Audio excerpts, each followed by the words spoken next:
What is going on, guys? In today's video, I'm going to be doing a behavioral compass analysis. This is basically a compass that was made by Hughes, and I'm going to be breaking down why I choose what I choose and an analysis of the video of a Skid Row prostitute.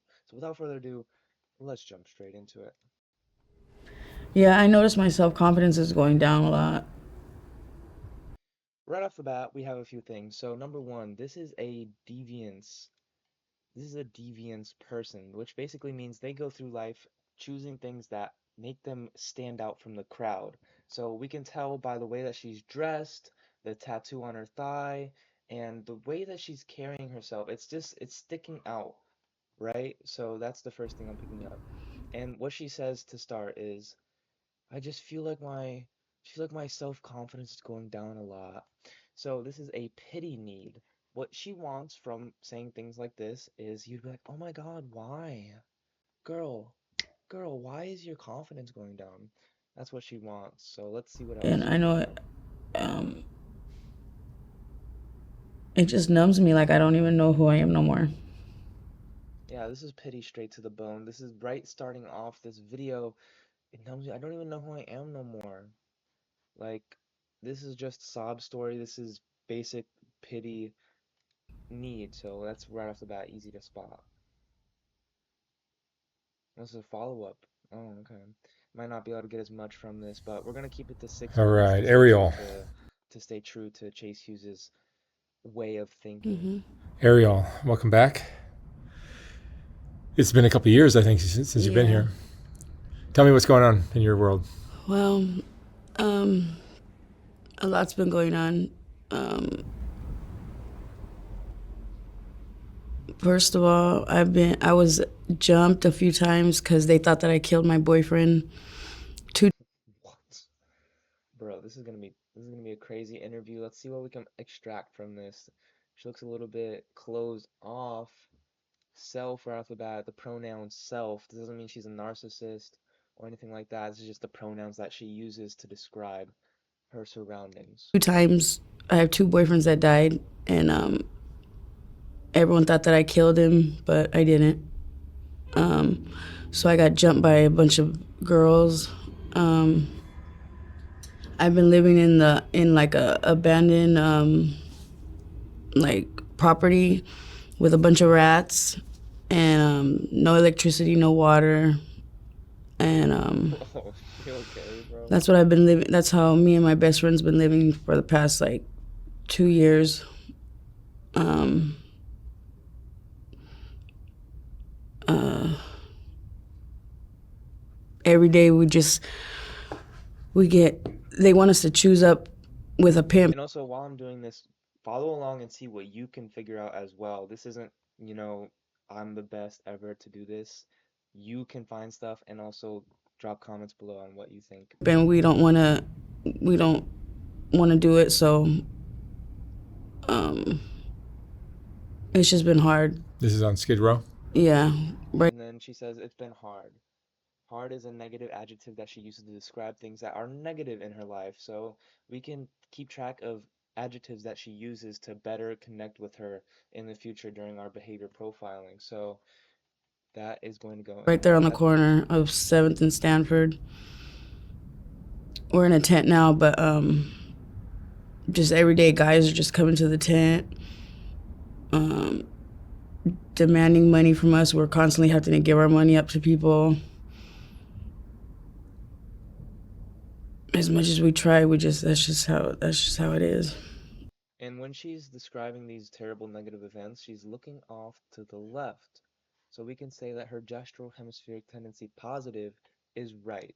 We can imagine if we wanted to persuade her to do something that we want her to do, we would lean to the right. Is this is the right side on your guys' screen? I'm not sure, but that is what we would want to do. They threaten us. It's just not a safe situation right now. We just tried to apply for housing yesterday, but I don't know why. It's just not going good. Would housing give you a little more stability? I just don't know why it's not going good. This is giving me the vibe of an external locus control person. This is somebody that that thinks the world is, it's you can't control it. You're a feather in the wind.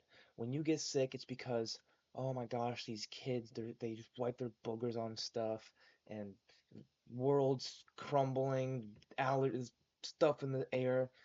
Instead of somebody with an internal locus of control would think something like, oh my God, my diet wasn't that good, or, I didn't wash my hands enough.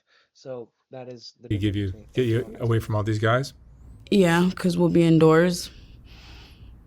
I feel like once we're indoors, everything will be that's like the foundation. So once we get the foundation, then we can do other things that we are trying to do, like our ID and stuff. But until then, we're just trying to thug it out.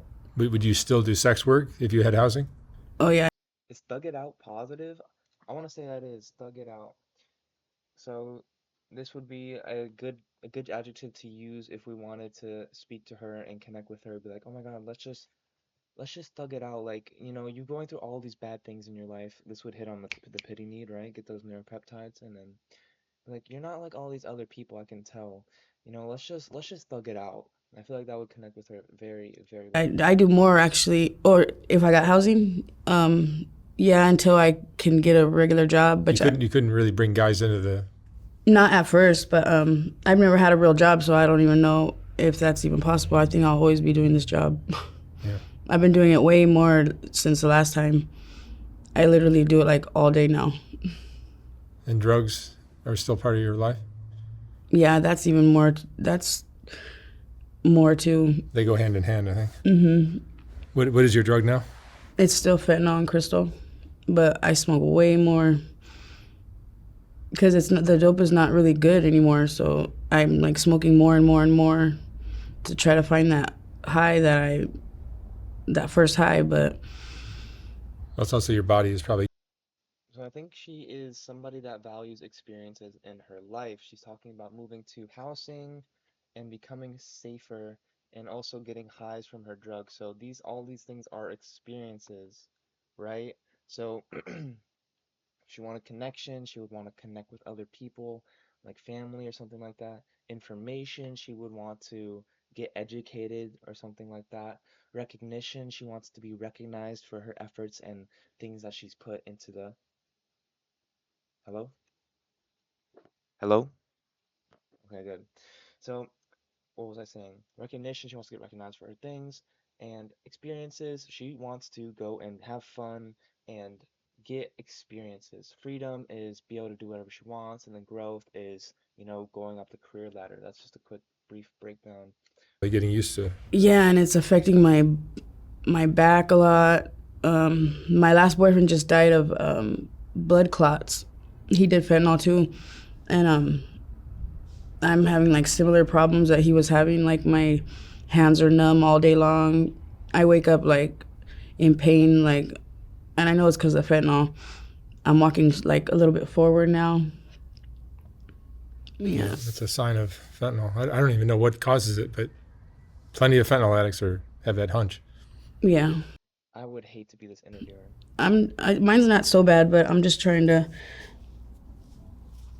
like fix it before it gets permanent. Like I see other people like that. Yeah. How did the first boyfriend die? I don't even know. He accidentally ate my fentanyl the night before, and he Narcaned himself twice. And he was fine. I watched him all night. I made sure that he was like breathing, and then I went upstairs in the Continental, and I came back down, and he was dead on the floor. I have no idea. Before I went upstairs, he was on the bed snoring, sleeping. The light was on. When I came back down, like an hour later, he was on the floor dead. The light was off. Hmm. No explanation. I'm sorry about that. Soft White Underbelly is about giving people a space to tell their stories, Fucking even when these stories challenge what we. software. You lived in the notorious Continental Hotel. Yeah. How was that?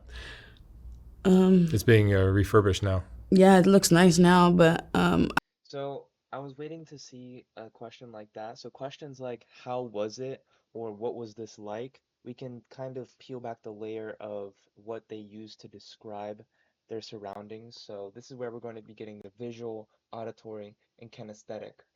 And she says, it looks nice now. So we can go ahead and put her under visual. She will describe things with a visual touch. It looked good. I saw this, stuff like that. Like I saw him dead on the floor, or the house looks nice.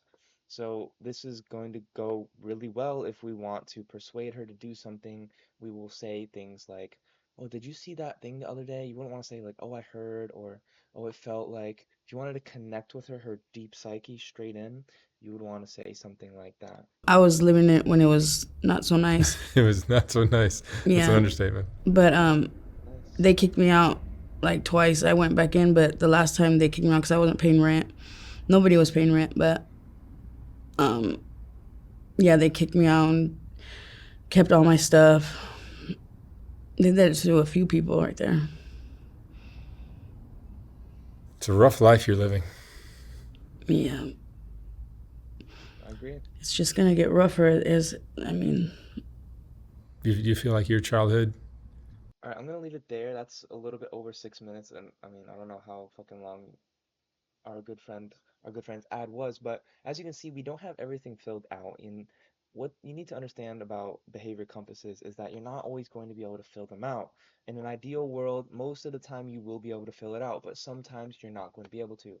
Maybe if we looked at her first interview, we would have a higher chance of filling these out, but I mean, we only missed two different things. We missed what handed she is, don't really know. She's not wearing a watch or anything. She's just sitting there with her hands folded in her lap, not gesturing very much at all. So it's a tough one to see.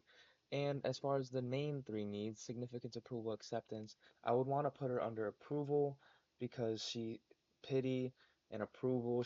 So basically approval is like I want to be approved in life. I want people to say that, "Oh my God, no girl, you are amazing. You're so awesome. Like you're not so bad." And then pity is like, "Oh my God, I have it so bad." So they kind of go a little bit hand in hand. I'm gonna go with approval. This is just a shot.